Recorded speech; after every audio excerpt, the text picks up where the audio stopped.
Greetings,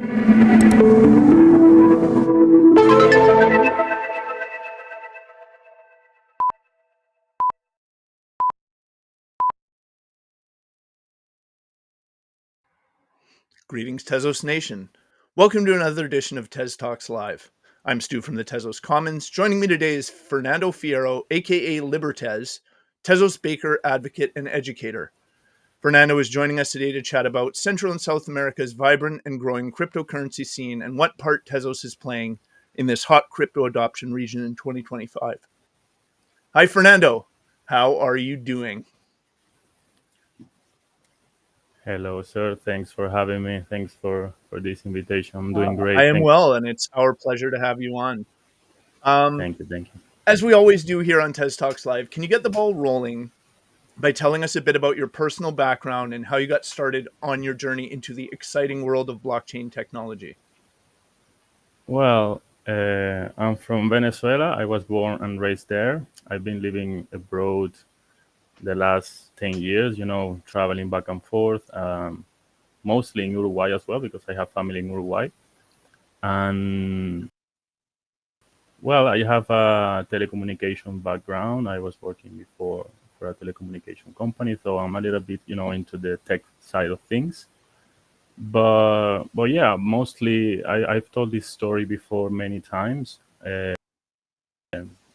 Being born part of these all of these things that happened in the country that everybody knows about, the financial situation and all these things, and all of that economical financial situation led me to to research and find ways to survive. Back in the days, I was back then, and I started reading about economy and all of these things, and eventually I end up reading about blockchain and Bitcoin. Back then, I watched a couple of documentaries regarding the monetary system, and I went all this rabbit hole and ended up entering the blockchain arena and supporting the you know the ecosystem as much as possible. First with Bitcoin, and but I know I was there back in the days. I was a student, so I couldn't invest. I didn't have any money at all. Not that I have right now, but back then a little bit less. and and yeah, but I consider myself an enthusiast of blockchain technology. I think it's a tool for freedom, and I've been subjected to government abuse and banking banning system and censorship, all of this stuff that we actually advocate against using blockchain technology. So here I am, trying to help people, trying to educate people as much as possible to understand the technology and what they are, what it is very important for humanity in general, because now it's not only about the economy. You can move value using blockchain, but you can do it now borderless. You can sell art. So I think eventually tokenization and things like that will take over the world. So yeah, I'm a big believer now. Okay, and there's a lot there, and there are a lot of things that I'd like to get into further with you. But in that Cool. journey, exploring blockchain, how did you first become aware of Tezos?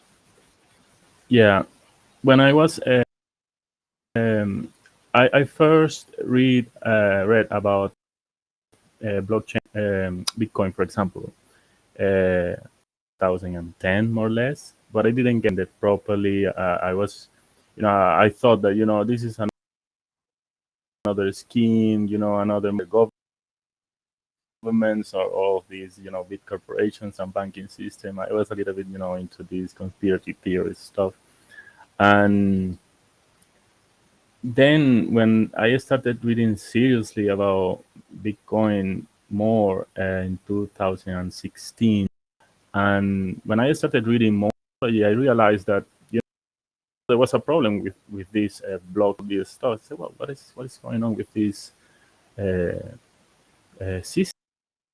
The word communities there, and then I started reading more and more.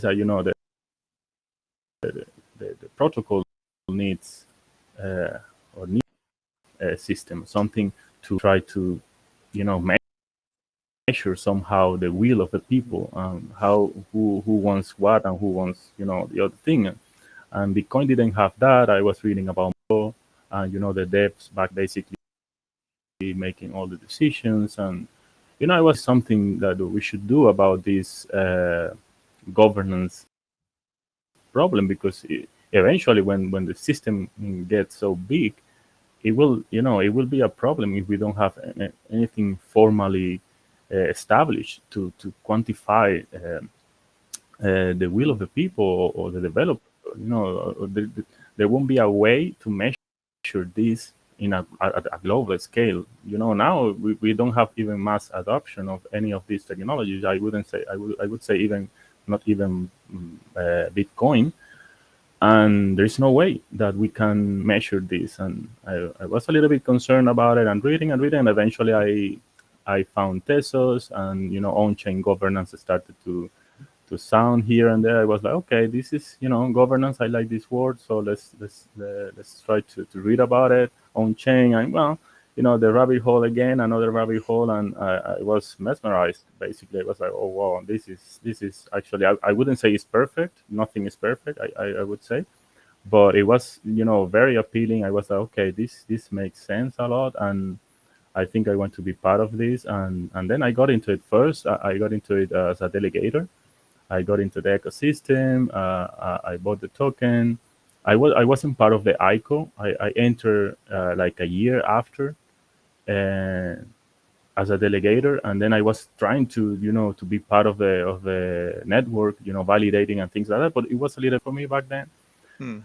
And I was like, okay, I'm gonna wait. I was researching, and I realized that there were some teams that were working tools for easy baking, which is in this case like validating on Tezos is called baking. So yeah, even though I entered, let's say 2019, I started baking, or I became a baker or a validator in the network in 2022, I think. Okay. Yeah, yeah, that's how I Okay. found Tezos. And it sounds like the sort of the primary thing that appealed to you was the on-chain governance structure. Yeah, Were at the there beginning, other yes. aspects of Tezos that you found appealing? No, because back then, most things were very similar. Maybe a little bit. Actually, it was a little bit. I was a little bit concerned about a changing of the algorithm. From proof of stake to proof of work and all this stuff. I didn't understand it fully, but I was like, okay, this is a new thing. But Bitcoin have been working for years already with proof of work and this new change. So I was not very into this new algorithm, to be honest. I was like, I was reading, because you need to understand the things before you make decisions and things like that. So for me, yeah, on-chain governance was the main thing. And also back then, I don't know if you remember or you were aware of this, back then, they were talking also about privacy. So sapling was a big deal back then. So like the combination of sapling was also a big thing. Yeah, I would add sapling, maybe equal with on-chain governance. And I was say like, okay, this on-chain governance thing, so there is no disruption, community disruption, and all of this stuff, and no dilution of power, plus this privacy feature that I am actually advocating right now a lot. And yeah, I was sold. This is the thing. I like it a lot, and I like the, I wouldn't say roadmap, because there is no roadmap, but I like where things were heading to. Hmm. And unfortunately, privacy hasn't picked up much, because I would say it's because of ignorance from the population in general. People are looking at other metrics, and they don't care much about privacy. But I think coming from, again, my past with this Venezuelan government, privacy is very important. At some point you're gonna need it, and yeah, having this possibility right now, you can do it, but the tools are still, in my opinion, not there. But you can still do it right now. Okay. And you mentioned you've been baking here in the Tezos ecosystem for some time now. Can you talk about making the decision to start doing that and the what that journey has looked like for you? Sure. Well, that's mm, basically my opinion. Sometimes I said this and I sound too harsh for some people, but your money where your mouth is. It's like, I people usually say, "Oh, I want to buy the token. I want to support the ecosystem." You say, "Well, listen, now you have a chance to support the ecosystem, like by staking, for example, and you don't need to validate." But back then, it was like, okay, if you're a delegator for me, is you are a normal supporter, but to help the ecosystem, you want to do something, to help the system is by validating, by baking. Mhm. And now it's very easy. You have many tools and teams that support you, and they help you to you don't need a huge machine. You need a very basic machine. I, I would say, like, with a $300 now. So it's like, when I think, like, okay, if I want to battle or to fight back this banking system or this Swift network, for example, then the network that is used by Visa, Mastercard, and all of these banks, and blockchain is like the competition for these networks. I cannot participate on these networks because I was censored because I was born in Venezuela. So I felt like compelled to do it. Like, I want to do, I want to help. I want to be part of something that would help me, of course, to move value around the world, borderless, permissionless, uh, and private as well. And this thing is going to be competing against the Mastercard, Visa, and all of this banking cartel, basically. For me, it was a very cool idea to start baking as soon as possible and become part of this big network that is going to compete with this network that actually censored me and closed all my accounts and things like that just because I have certain passwords. So it was a very compelling move for Okay. me. And like I would like to talk about that aspect of your perception of these technologies a lot deeper a little bit later on, but Hmm. for the time being, can you just sort of give us the short version of what's going on in the financial system there that has made cryptocurrency such an important topic in that region? Yeah. Well, I think everybody knows how the region is being governed for the last, let's say, 50, 60 years. Other countries, we have cycles, of course, but mostly, I would say totalitarian governments, basically. And what happened is, like, when you are from Latin America, you are very limited access to markets, international markets, let's say. I mean, you cannot open a brokerage account in the United States, for example, and to buy stocks and things like that. So they will ask you first, of course, when they do KYC to you, and when they see that you are from a banned Mm, country, you are not able to participate. So you are very limited as an individual. People, people from Spain, for example, they don't know what it's, because if you are in the European Union, you just go to a bank, enter, and just open a bank account or a brokerage account, or you have a call, basically.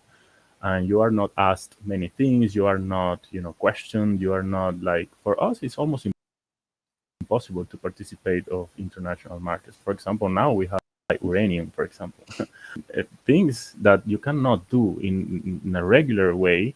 You cannot do anything of this if you are from Latin America, especially from Venezuela.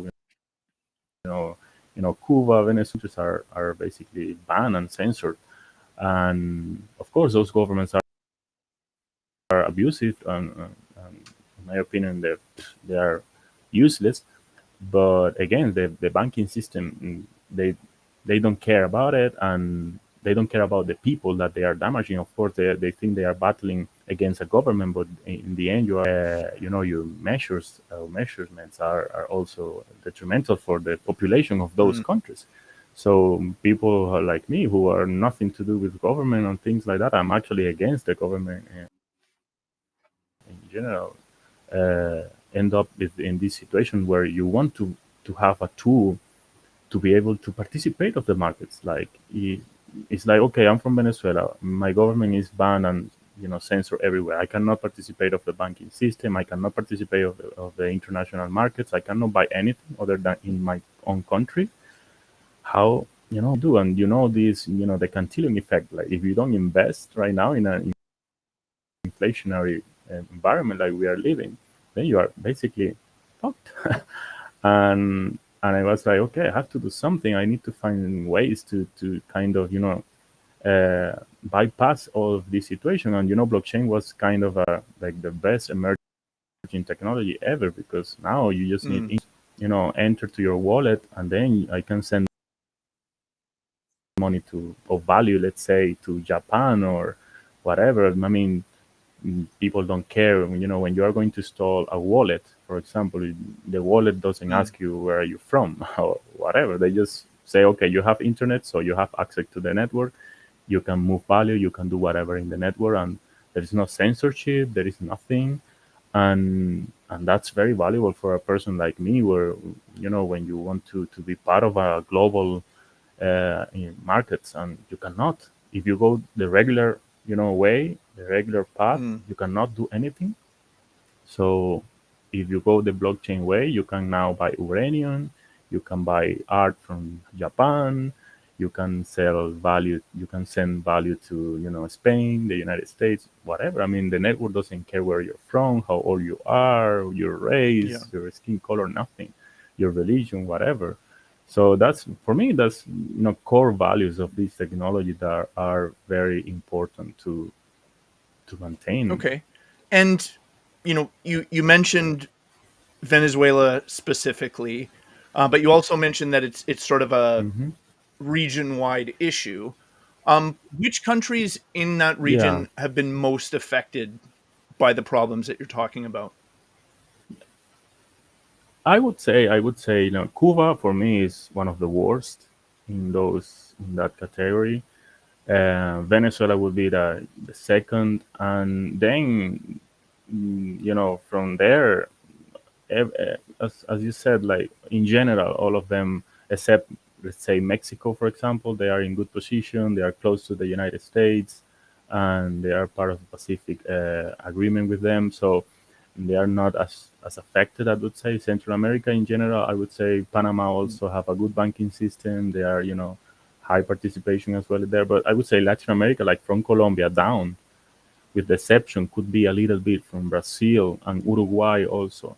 They have a decent market, you know, situation. Let's say they have a decent market participation with a lot of rules, anyways, a lot of conditions, limitations, but they're still doable in Brazil and Uruguay, I would say.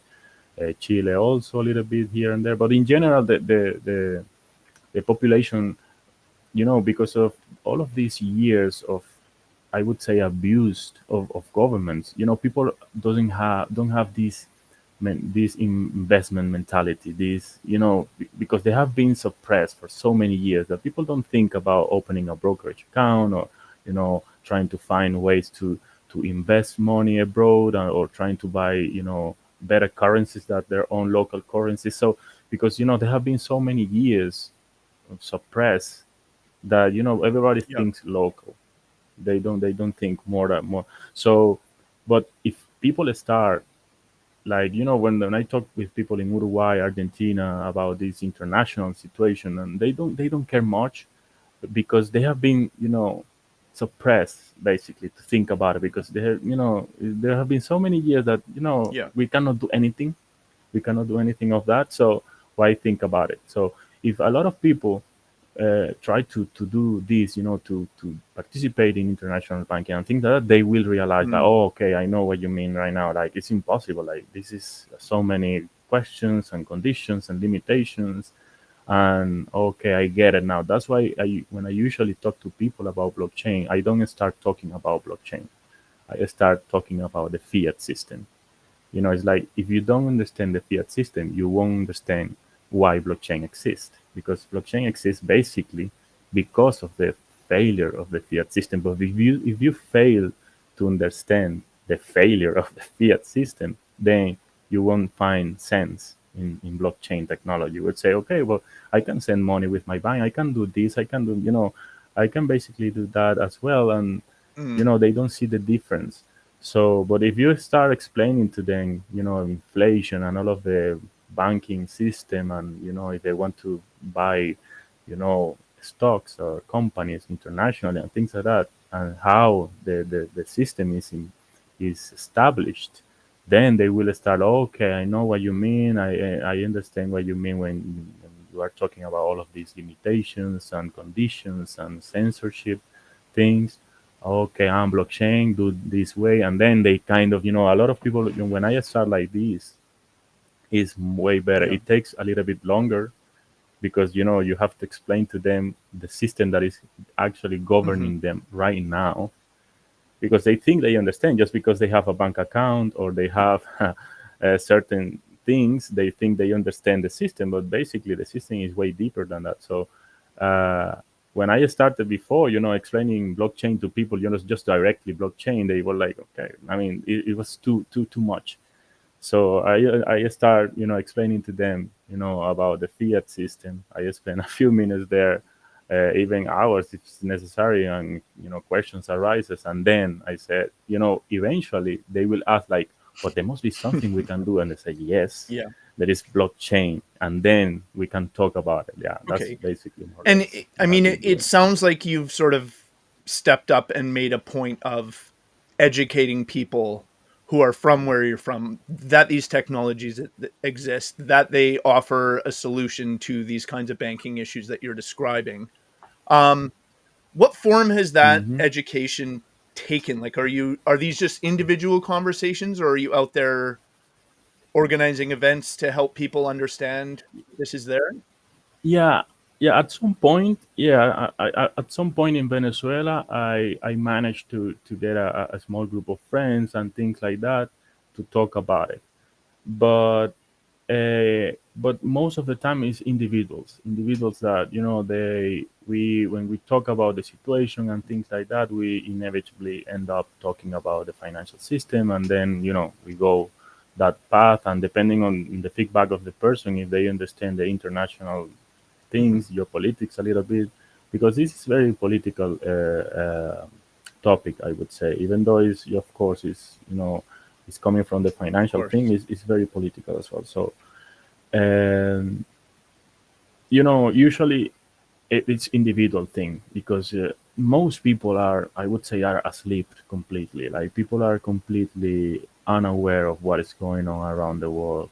And even though people in Venezuela, we have been through very difficult times, and these difficult times have opened, of course, the eyes of many. That's why people like from Argentina and Venezuela are the countries where the penetration of blockchain is bigger, because the more the needs, when you are in need, your creative part of the brain start like, Yeah. we need to find solutions on this. So people have found a place in blockchain because they understood basically the technology, but through pain, like through the situation.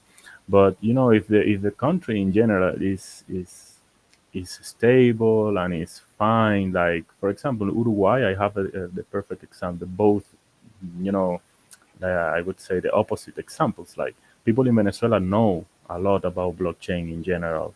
I wouldn't say they are experts, but they understand the technology. They understand what is going on with the crypto space. Mostly, of course, for speculators and things Mm. like that. But they are aware of the technology. But in Uruguay, for example, Uruguay have been a country where has been for the last 50 years one of the most stable countries in South America, and very stable economy, a stable currency. They have been doing decently in general. So people in Uruguay, when you talk about blockchain, it's like it's completely for them. It's like useless or completely not important, because they say like they are comfortable. The middle class is huge there, so as long as they don't have these needs and they don't go through Mhm. hardship, hard times, people don't are not interested in this technology, because they see it as an Yeah. extra effort for what, like, because I don't they don't have the need. So I have experienced these both worlds. Like in Venezuela, people are constantly looking for, Yeah. options, and they are like in this, wow, I would say, yeah, mental state where they are constantly seeking, Yeah. searching for opportunities and entrepreneurship and things like that, because we need to get out of this. But in Uruguay, people are relaxed, and in both environments, the technology is completely Yeah. perceived completely different ways. So I would say yeah. that's the case in North America too. That everyone, when they look at Hmm. these alternative technologies, it's always like, well, the system as it is works well enough. So what do I need this for, right? At And we least for don't, me, yeah, yeah. everyone's sort of come to terms with the fact that there is a giant corporation taking 3% of every single thing that Mm-hmm. they're doing. Um, but the bottom Mm-hmm. line, day to day, the need isn't really there to escape that system because it works well enough. So I understand exactly what you mean, and I think it's extremely Mm-hmm. interesting to think about this from the perspective of somebody from a place where the system isn't working and where there is a need for these technologies. Yeah. Um, Now, but before we get into all, Mm-hmm. like, have you succeeded in those conversations that you've been having and in those efforts to educate people? Have you succeeded in onboarding many new crypto and Tezos users to the space? To be honest, no. Okay. I mean, to be honest, I would say like probably 30% of the time. I came into a conclusion like, you know, you don't Hmm. convince anyone. Like you don't have the power to convince anyone. People who end up like being convinced is people who were actually on the path already. Like they were already convinced. So you were just the last, thing. But I've done a lot of effort on this front, like trying so hard. I think that I'm a good communicator, at least in my language, and I try to explain things very simple. Usually people kind of click with my way of explaining things. And but it's being hard because it's not a neutral thing. What I mean is like there is a counter thing doing the opposite to you. So the government is not sitting idle doing nothing.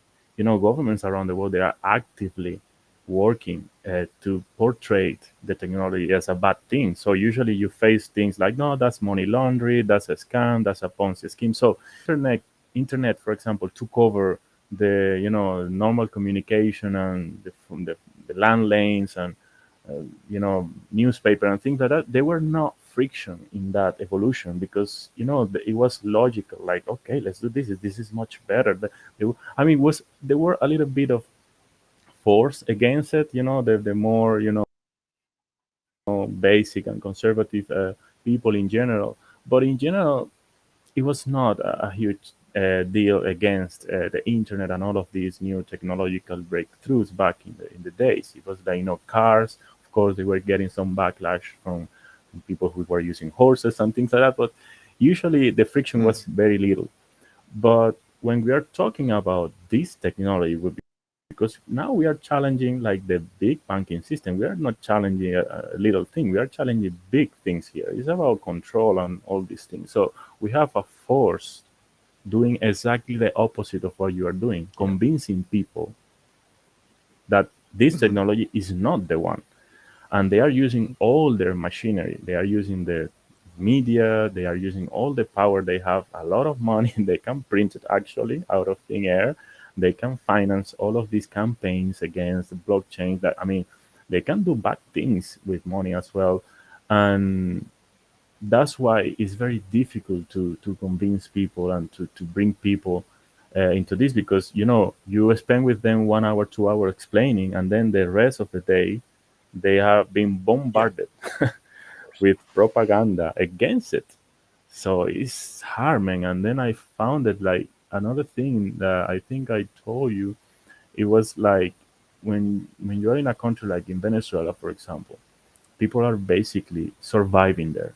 When you are in the survival mode, governments know that when you are in survival mode, you don't have time to read, you don't have time to educate yourself, you don't have spare time to do other stuff. So when you tell people, okay, let's meet for a 2 hours chat about this new technology, I say, Yeah. man, I have to work, Yeah. I have to feed my family. It's like, and then everything is in place or in favor of the government narrative. So you are fighting against a big current of things. So it's hard. We need, of course, a critical mass to start changing this movement. But it is extremely hard. I would say I haven't convinced enough people. I have had very good conversations. I have had very good group of people. I think a few people at least. I've planted the seed. People have shared some stuff with me later on and things like that. I say, okay, but I think if people like me start doing this, in a mass, and planting these seeds little by little, because the inflation is a Yeah. worldwide phenomenon right now. Everybody is experiencing inflation, even in the U.S., which is the big exporter of inflation through the dollar system. So people are going to start looking for options, at least even when they start looking at blockchain for as a speculation tool, they will start reading inevitably about the technology and why it's important. When they see, like, okay, can I send you money to Japan? Like, okay, 2 clicks and then you have it there in 1 second. Okay, this is cool. Because when the last time I tried to send money to my friend in Japan, my bank was taking a $25 fee, and the bank there, I couldn't send like less than $50, because 25 and 25, the Yeah. person is gonna receive $1 or zero. So it's like, okay, this makes sense. You are paying like 0.001 to send value over continents. Like, okay, and then something has to do. Somebody has to do it. And I consider myself that little somebody that we need, of course, millions of trying to do this stuff. It's a very tiring thing, but somebody has to do it. If we want to change stuff, we have to, Absolutely. to start somewhere. Normally, this is where we would do our lightning round, but I'm absolutely fascinated. I'm going to dispense with that, and I'm going to continue asking you questions. Um, No what worries. has cryptocurrency adoption looked like in countries like Venezuela? Like, what types of platforms and interfaces do people there use? Yeah. I would say, for example, in countries like Venezuela, the technology have entered, and most people know about it. At least they have heard about it. They know what Bitcoin is. They know all the other cryptocurrencies and things like that. I mean, the penetration is big. The thing is, as I told you before, there are many actors in this ecosystem, big ecosystem. So the first actors that entered the game in Venezuela, at least, was exchanges. Like, Binance is very popular, Coinbase. I wouldn't say they are bad actors, but they are Yeah. like neobanks. Basically, they are exactly the same as a bank, with a little bit, certain benefits. Like, they don't close your account, or they don't. Well, they do these things, but way less than a bank, and they don't ask for every transaction. They are like soft banking, basically. I mean, they are easier a little bit, and it's a good transition, because most people, a lot of people, once they have Binance, and then you just have one step, like, okay, well, you install a wallet, and you send the money from there, because in Binance you can be, the funds can get Mm, frozen, or your account be, they need verification and verification and verification, and you can be in trouble if you have big money there. So usually, people in these countries, they have only Binance account, for example. They don't install wallets and things like that, because then when you install a wallet, then we are dealing with seed phrases and things like that. And it's true that, for most people, seed phrases, wallet, mm, and things like that is overwhelming. Like, it's too much. And the friction is huge. The UX in that sense, like the user experience in that sense, I would say, like, yeah, is hard, even for uh, tech oriented people like me. I see sometimes, like, the point, like, this is hard. Like, you have to keep these 24 words, and I mean, it's not hard in terms of difficulty, but it's hard in terms of how many things you have to yeah. to keep an eye on. So and you have to protect it, otherwise you lose That everything. It's that like, oh, that it's too stopped much. me that And stopped me from entering the space for probably 3 or 4 years, where I made several attempts. At yeah, that yeah, point in the it's hard. process, It's hard. I find that fascinating. I find that fascinating. I say like, okay, we are gonna watch movies in Netflix with these seed phrases stuff, like very, very intricate movie about it. Like, I lost this and this. I see it happening in the future, but and the boating accidents, losing your seat phrases and things like that. And yeah, I think like with these new smart wallets, MPC wallets, things are changing. They are abstracting a lot of these things, and probably this new cycle that is coming. I mean, I would say the next 2 3 years we are gonna have way better UX in general, and it's gonna be way easier to onboard new users. But back in the days, yeah, the friction was too big, and the implications was too big, and most people, at least in Venezuela, stick to just Binance, because they need exactly what they need as a for a email or a banking system. You're a mhm, user and password. That's it. I have access to that. I never had problem with Binance. At least myself, for example, my Binance account is like almost 10 years old, and I haven't had any trouble with Binance at all. But I know people. I know people that they have had, yeah, like they have been frozen. They lost access to the account yeah, basically with money inside. It was very difficult, but I haven't had any trouble with that. So it's a little bit of a lottery, but still, I would say it's a necessary step, unfortunately, because we don't offer something yeah. on this side of the thing.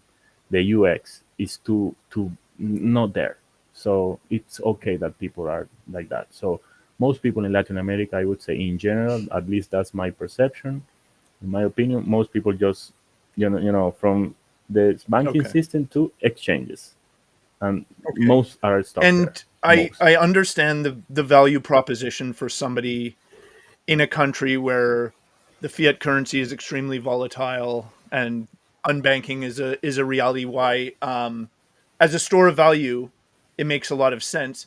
What about day-to-day transactions? Like, how commonplace are transactions between people in these countries? Like, person A wants to buy such and such, and that's paid for with cryptocurrency. Does that happen? Hmm. Yeah, yeah, it happens a lot again through Binance. Most people like, okay, you have a Binance account, yeah, and they send you the email. I will send me the money here. So you basically do, not even using blockchain. You just use internal transfer using Binance, and then send the USDT is basically the most traded and used token in Venezuela, at least. Most people know it, and it's free to transfer, between Binance users. So you can sell Mhm. one USDT, 1.5. So it's very well used for a lot of things. Like nowadays, you can go to a barber shop, for example, and pay a haircut with USDT and pay using Binance. They have the QR code there. You just scan it and send it, and now people are even negotiating and trading cars. For example, I actually sold a car like even 4 years ago in Venezuela. I used USDT. So I told the guy like, listen, I could accept USDT if you had, and say, okay, yeah, that's cool. He didn't pay everything there, but he paid, okay, I'm gonna pay half and half, and it was like that. And people have used Binance a lot.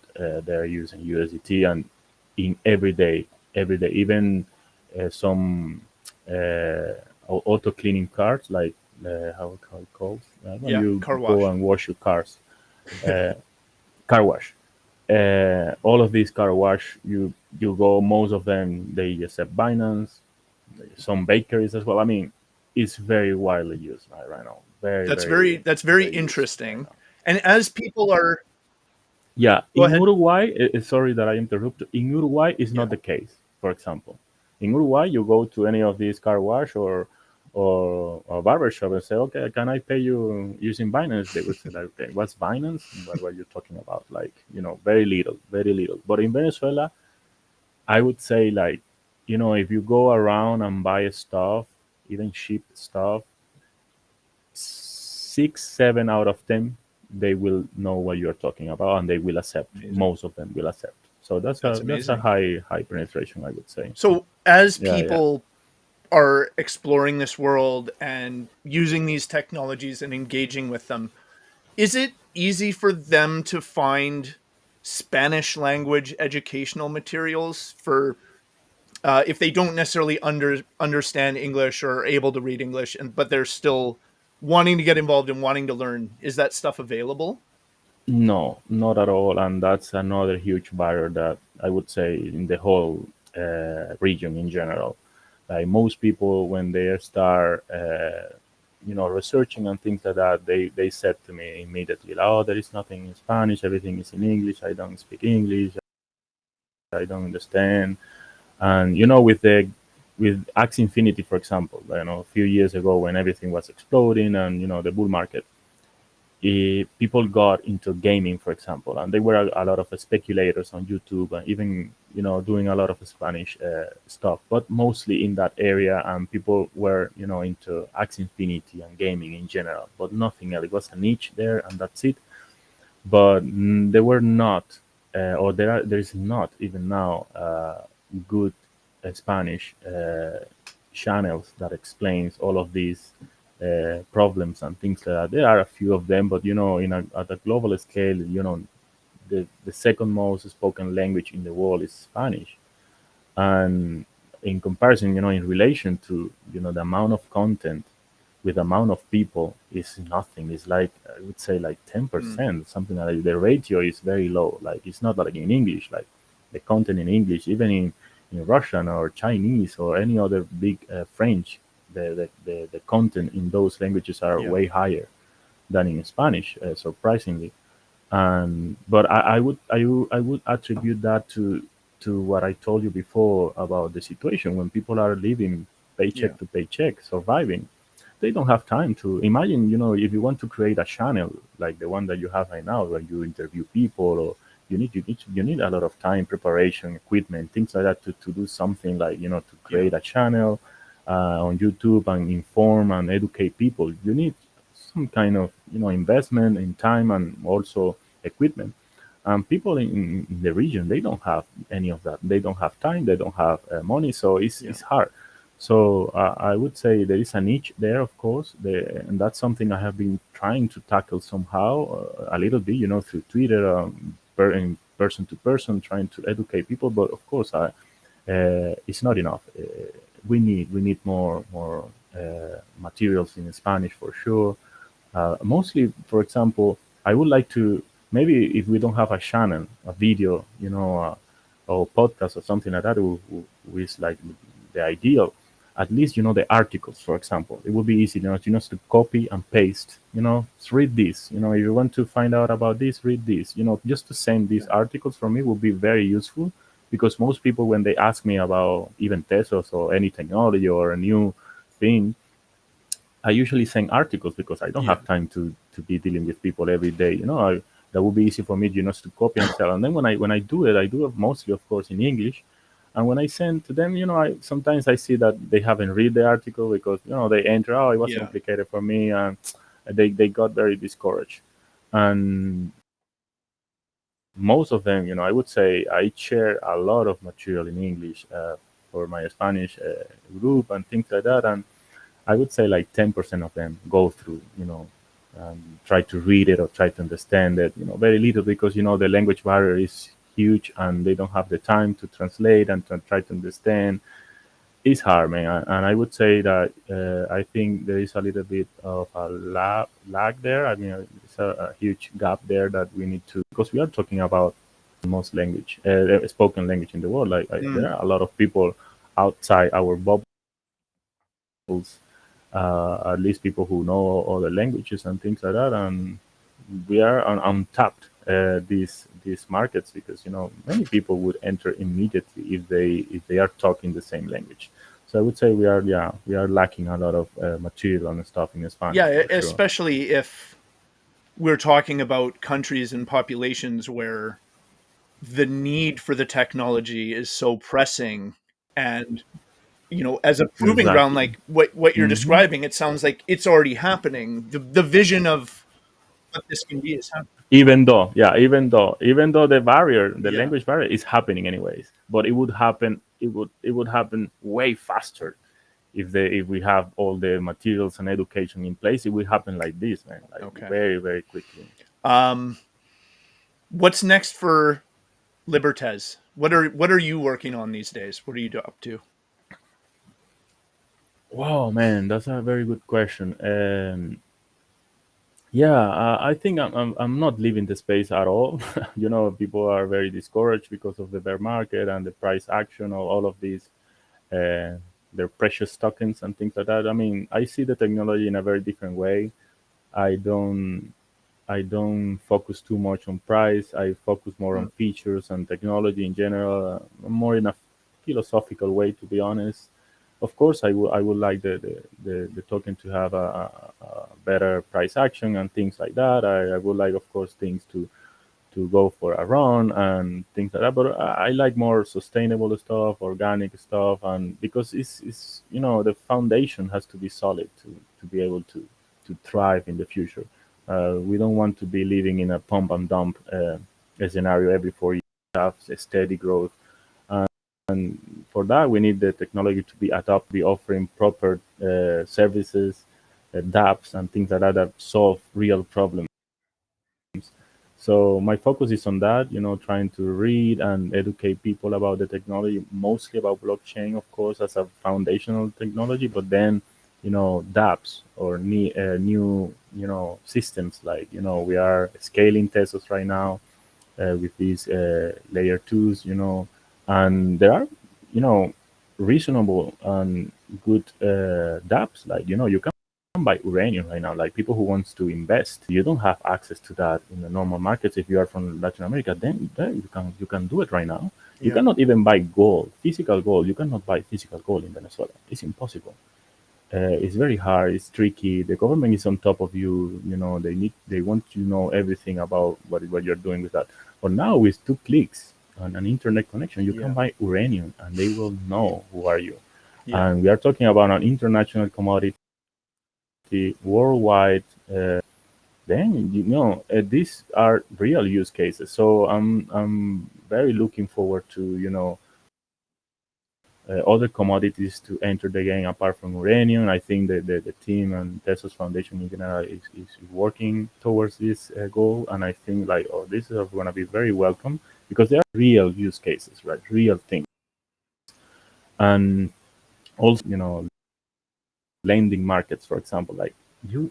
You, you dream about it in Latin America, like to have a lending market with 2 clicks that where you can put a collateral and receive uh, the chance or have the chance to to borrow money. Like that's something people don't know in our region, and you can do it right now. You can and then get the money invested, get some revenue, and then pay back the loan without any intermediary.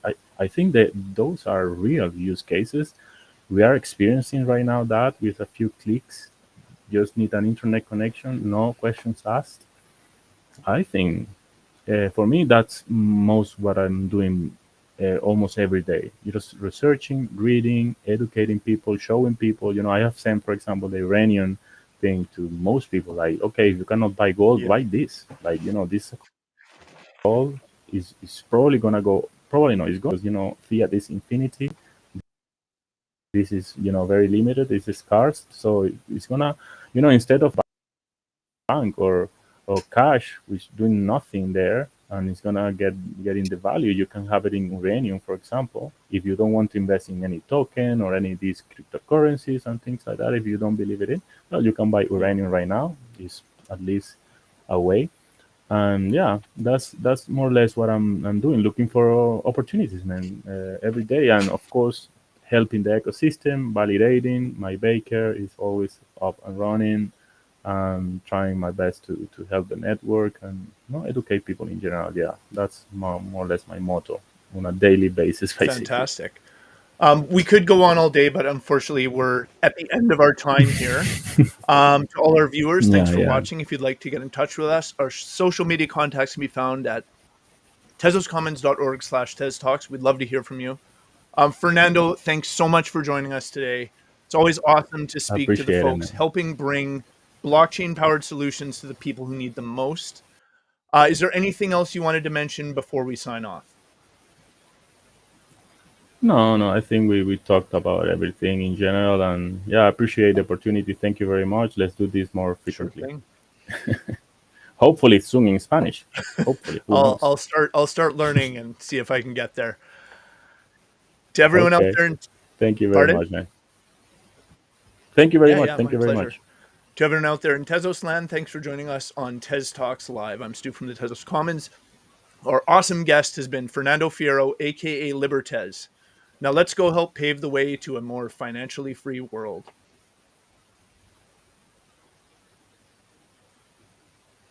AJ, AJ, shut us down. It's done. I don't think he's here. It's not here. I don't It's know not what's there. happened.